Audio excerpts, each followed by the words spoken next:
Class में socialism in Europe and the Russian revolution. Naughty हो रहा के ये चैप्टर को दो हिस्सों में तोड़ देना है। सोशलिज्म इन यूरोप, सोशलिज्म एक आइडियोलॉजी है, वो यूरोप में कैसे फ्लरिश होती है वो एक कहानी है चैप्टर की, और दी रशियन रेवोल्यूशन, तो ये आइडिया रशिया में कैसे इंप्लीमेंट हुआ, रशिया में क्या क्या इवेंट्स हुए, रेवोल्यूशन कैसे आया, ये पूरी की पूरी इस चैप्टर की रूपरेखा है। चैप्टर शुरू करेंगे, एक चीज आपको समझना होगी कि फ्रेंच रेवोल्यूशन से जोड़ के देखना। फ्रेंच रेवोल्यूशन ने एक पॉसिबिलिटी ओपन अप कर दी कि सोसाइटी एक डेमोक्रेटिक सेटअप में तैयार की जा सकती है, और खरबूजे को देख के खरबूजे ने रंग बदलना ऐसे शुरू किया कि अब यूरोप में अलग अलग जगह एक्सपेरिमेंट्स हो रहे थे। आज ही बदल लिया साला। जो कि इस चैप्टर से आपको समझ में आएगा। Hello everybody, this is Digraj Singh Rajput, welcome to our channel. European society में उस समय पे मेनली तीन पॉलिटिकल टेंडेंसीज वाले लोग थे। लिबरल्स, जो हर रिलीजन को टॉलरेट करना चाहते थे, जो ये चाहते थे कि इलेक्टेड गवर्नमेंट हो, पार्लियामेंट्री डेमोक्रेसी हो, जो मोनार्क्स है उनके ऊपर चेक लगाया जाए, अनकंट्रोल्ड पावर्स ना हो उनके पास में, लेकिन एट द सेम टाइम वो डेमोक्रेट नहीं थे क्योंकि सबको वोटिंग राइट देने की बात नहीं करते थे। रेडिकल्स दूसरे वो लोग थे जो सोसाइटी में रेडिकल चेंज चाहते थे। वो प्राइवेट प्रॉपर्टी के अगेंस्ट में नहीं थे, लेकिन ये चाहते थे कि प्रॉपर्टी कुछ ही लोगों के हाथों में कंसंट्रेटेड ना हो, सबको वोटिंग राइट देने की बात करते थे, विमेन सफ्रेगेट को भी सपोर्ट करते थे।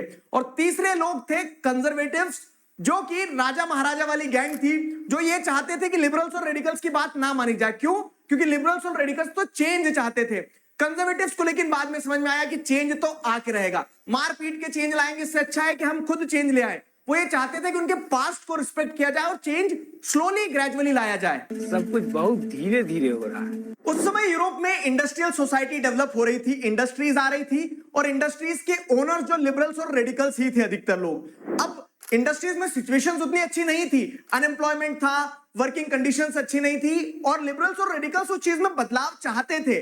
वो चाहते थे कि जो कंजर्वेटिव्स के पास में पावर आ गई थी, खास करके 1815 के बाद में जो कंजर्वेटिव रिजीम सेटअप हुए थे, उसे खत्म किया जाए। और कुछ लिबरल्स और रेडिकल्स रेवोल्यूशन की भी मांग करते थे। One such revolutionary was गुजिपी मजीनी। तो इंडस्ट्रियल सोसाइटी में इस तरह के सोशल चेंज की डिमांड उठ रही थी, और उस सोसाइटी में कहीं ना कहीं आपको देखने को मिलता है कि सोशलिज्म का आइडिया इमर्ज होता है। क्या है सोशलिज्म का आइडिया? ये क्या है?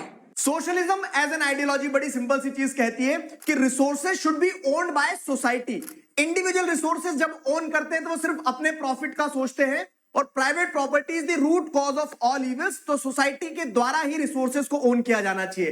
पर ये सोसाइटी कैसे एग्जिस्ट करेगी? तो कुछ एक्सपेरिमेंट्स किए गए, जैसे यूएसए में रॉबर्ट ओवन ने कोऑपरेटिव कम्युनिटी बनाई न्यू हार्मनी के नाम से। सिमिलरली फ्रांस में लुइस ब्लैंक ने भी कोऑपरेटिव कम्युनिटी बनाई, और गवर्नमेंट एंकरेज कोऑपरेटिव्स की बात करी। कोऑपरेटिव्स यानी कि प्रोड्यूसर्स खुद जितनी मेहनत करेंगे उतना उतना प्रॉफिट डिवाइड करके ले जाएंगे।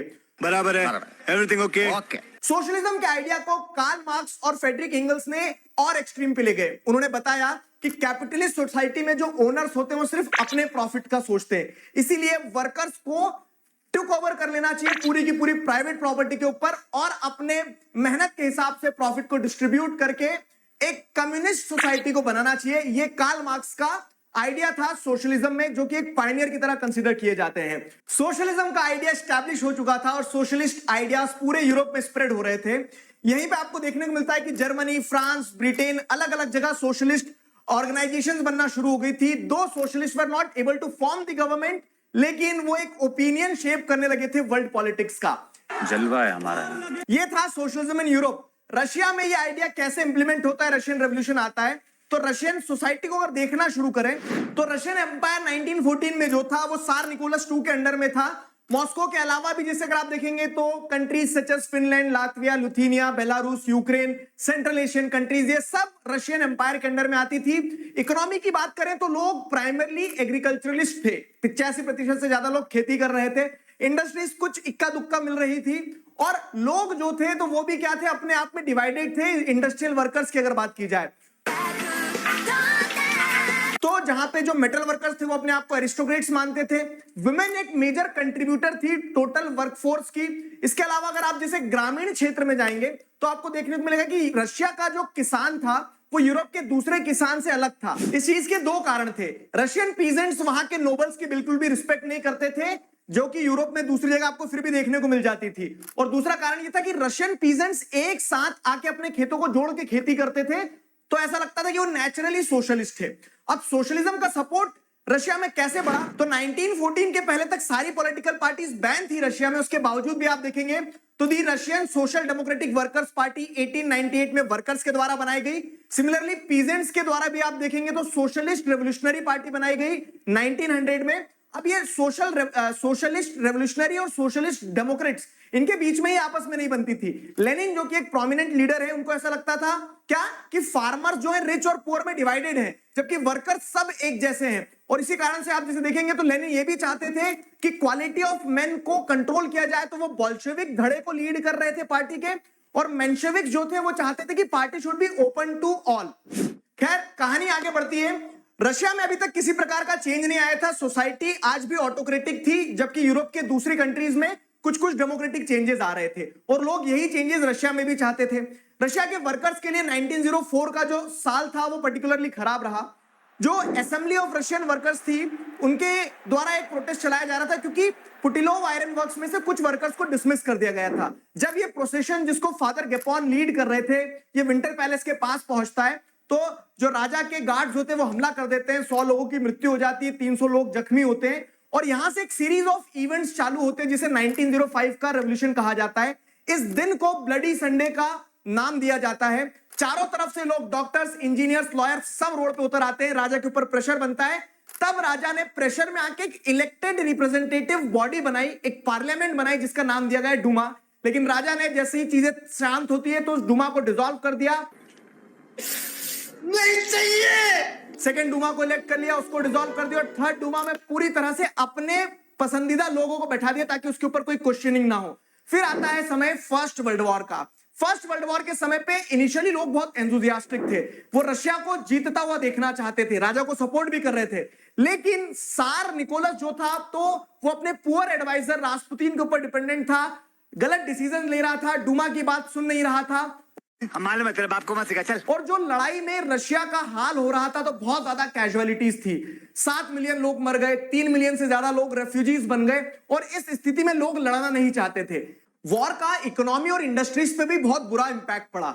सबसे पहली चीज तो ये कि रशिया में इंडस्ट्रीज वैसे ही कम थी और वो जितनी थी वो भी बंद होने लगी। सप्लाईज नहीं आ रहा था, रॉ मटेरियल नहीं मिल रहा था, रेलवे लाइन ब्रेक डाउन हो रही थी, जितने भी काम करने वाले लोग थे वो सब लड़ने चले गए, वर्कशॉप्स वगैरह सब बंद हो गई, खाना पूरा डाइवर्ट कर दिया जाता था आर्मी को, इसीलिए राशन शॉप्स पे लड़ाई दंगे हो रहे थे। फर्स्ट वर्ल्ड वॉर 1914 से लगा के 1918 तक चल रहा था। उसी बीच में फरवरी 1917 में चीजें बिगड़ती है। खाने की शॉर्टेज थी, राजा डूमा को डिसॉल्व करना चाह रहा था और इसी के चलते 22 फेब को लोग रोड पे उतर आए थे। एक फैक्ट्री में लॉकआउट होता है, सपोर्ट में 50 और फैक्ट्रीज जो हैं वो लॉकआउट कर देती हैं। विमेन भी स्ट्राइक को लीड कर रही थी। इंटरनेशनल विमेन डे इसी दिन से शुरू होता है। राजा के द्वारा कर्फ्यू लगा दिया जाता है, शाम तक लोग चले भी जाते हैं, लेकिन 24-25 तारीख को फिर इकट्ठे हो जाते हैं। 25 तारीख को जैसे ही डूमा डिसॉल्व होती है तो पॉलिटिशियंस भी ज्वाइन कर लेते हैं। साथ ही साथ जब आर्मी को ऑर्डर दिया जाता है कि इनके ऊपर गोलियां चला दे तो आर्मी और पुलिस म्यूटिनी कर देती है, विद्रोह कर देती है। सभी ने मिलकर एक सोवियत बना लिया, काउंसिल, जिसे पेट्रोग्राड सोवियत कहा गया। 2 मार्च को एक डेलीगेशन जाता है राजा के पास में, राजा से कहा जाता है कि सिंहासन छोड़ दो कि जनता आती है, तुमसे ना हो पाएगा। और इसी के चलते आप देखेंगे कि फरवरी 1917 के रिवॉल्ट से मोनार्की खत्म हुई। फरवरी के बाद एक अलग रशिया बन चुका था, कमिटीज बन रही थी, सोवियट्स बन रहे थे, आजादी मिल चुकी थी लोगों को। लेनिन एग्जाइल से लौट के आ गए थे, उन्होंने अप्रैल थीसिस दी जिसमें 3 बातें कही कि लैंड को रीडिस्ट्रीब्यूट किया जाए, बैंक्स को नेशनलाइज किया जाए और वॉर को वहीं पे रोका जाए। वो तो ये भी चाहते थे कि सोशलिस्ट सोसाइटी बना दी जाए, लेकिन लोगों को लग रहा था कि अभी समय है। पर जैसे जैसे अब ये all Russian Congress of Soviet बन रहा था और बोल्शेविक्स की पावर राइज हो रही थी, प्रोविजनल गवर्नमेंट जो फरवरी के बाद बनी थी उसको अपनी पावर कम होते दिख रही थी। प्रोविजनल गवर्नमेंट कंट्रोल करने की कोशिश कर रही थी और बोल्शेविक्स के लोगों को अब लग रहा था कि नहीं, प्रोविजनल गवर्नमेंट को हटा के एक सोशलिस्ट सोसाइटी बनाने का समय आ गया है। This mark the beginning of October revolution. 16 अक्टूबर 1917 में लेनिन ने बोल्शेविक पार्टी और पेट्रोग्राड सोवियत को पटा लिया कि हमें तख्ता पलट करना पड़ेगा। प्राइम मिनिस्टर जो प्रोविजनल गवर्नमेंट के थे, प्राइम मिनिस्टर केरेंस्की, उन्हें हटाने की प्लानिंग कर ली गई, डेट सीक्रेट रखी गई, एक मिलिट्री रेवोल्यूशनरी कमेटी बनाई गई under the leadership of Leon Trotsky. 24 अक्टूबर के दिन अपराइजिंग स्टार्ट होती है। मिलिट्री रेवोल्यूशनरी कमेटी ने शाम होते होते सारे मिलिट्री चेक पॉइंट्स पर अपना कब्जा कर लिया, मिनिस्टर्स को अरेस्ट कर लिया। प्राइम मिनिस्टर केरेंस्की ने हाथ पैर मारे लेकिन कुछ अचीव कर नहीं पाए। Ship Arora shelled the winter palace and by the nightfall everything was under the control of military revolutionary committee. कि मेरा एरिया है और एरिया में कोई भी इंटरेस्ट नहीं करना। ओके और इस चीज को अप्रूव भी कर दिया गया कि जो किया सही किया। बधाई हो, अक्टूबर रेवोल्यूशन हो गया। अक्टूबर रेवोल्यूशन के बाद बहुत सारी चीजें बदली। बॉल्शेविक्स के पास पावर आ गई, बैंक्स को नेशनलाइज कर दिया गया, इंडस्ट्रीज को नेशनलाइज कर दिया गया, नोबल्स से लैंड छुड़ा ली गई और पीजेंट्स में बांट दी गई, नई यूनिफॉर्म इंट्रोड्यूस कर दी, बॉल्शेविक पार्टी का नाम बदल के रशियन कम्युनिस्ट पार्टी कर दिया गया, इलेक्शंस कंडक्ट करवाए, मेजोरिटी नहीं मिली तो बोल दिया कि नहीं ऑल रशियन कांग्रेस थी और सोवियट्स वही ज्यादा डेमोक्रेटिकली इलेक्टेड थी। देखो, power tends to corrupt and absolute power corrupts absolutely. बात तो सही है। लोग कंफ्यूज भी थे कि जैसे बोल्शेविक पहले थी वैसी नहीं है, लेकिन बोल्शेविक अपनी पावर टाइट कर रही थी। इस बीच में जब लैंड रीडिस्ट्रीब्यूशन चल रहा था तब सिविल वॉर की सिचुएशन डेवलप होती है। सिविल वॉर यानी कि देश के अंदर ही लोग लड़ रहे थे, तो जो लोग हारे थे जैसे राजा के सपोर्टर वगैरह, वो बाउंस बैक करने की कोशिश कर रहे थे, वो व्हाइट्स कहलाए, और रेड्स जो कि बोल्शेविक्स थे उनको सप्रेस कर रहे थे। ब्रूटल सप्रेशन होता है and everything was justified under the name of defending socialism. खैर, तख्ता पलट कर देने से सोशलिस्ट सोसाइटी नहीं बन गई। सोशलिस्ट सोसाइटी बनती है वहां की पॉलिसीज से। तो आप जैसे देखते हैं, सेंट्रलाइज्ड एडमिनिस्ट्रेटिव सिस्टम इंट्रोड्यूस किया जाता है, 5 ईयर प्लानिंग इंट्रोड्यूस की जाती है, और इन 5 ईयर प्लानिंग्स के थ्रू इंडस्ट्रियल ग्रोथ पे फोकस किया जाता है। रैपिड इंडस्ट्रियलाइजेशन हो तो रहा था, लेकिन वर्किंग कंडीशंस बहुत खराब थी, सरकार के रिसोर्सेज लिमिटेड थे। कोशिश करने के लिए जैसे एक्सटेंडेड स्कूलिंग सिस्टम लाया गया, creche facilities, modern living quarters, cheap public health facilities भी प्रोवाइड की गई ताकि लोग ये फील कर पाए कि सरकार उनके लिए काम कर रही है। अगला टॉपिक आता है स्टालिन और कलेक्टिवाइजेशन के बारे में। लेनिन की डेथ के बाद में 1923 के बाद से स्टालिन जो है, जोसेफ स्टालिन, वो पावर में आते हैं। उस समय एक समस्या ये हो रही थी कि सेंट्रलाइज्ड प्लानिंग सही तो है, लेकिन फूड शॉर्टेज हो रहा था। पता लगाया गया कि शायद लोगों ने होल्ड करके रखा हो फूड ग्रेन्स को, गवर्नमेंट की प्राइस पे बेचना ना चाह रहे हो, तो रेड्स ऑर्गेनाइज की जाती थी कुलक्स के ऊपर, मतलब वेल टू डू पीजेंट्स के खेतों पे रेड ऑर्गेनाइज करवाई जा रही थी। फिर भी फूड शॉर्टेज खत्म नहीं हो रही थी, तब कलेक्टिवाइजेशन का प्रोग्राम इंट्रोड्यूस किया गया 1928 के टाइम पीरियड में। कलेक्टिवाइजेशन यानी कि छोटे छोटे फार्म्स को एक साथ मिला के बड़ा फार्म बनाया जाए। आर्ग्यूमेंट दिया गया कि बड़े फार्म को मॉडर्नाइज कर सकते हैं।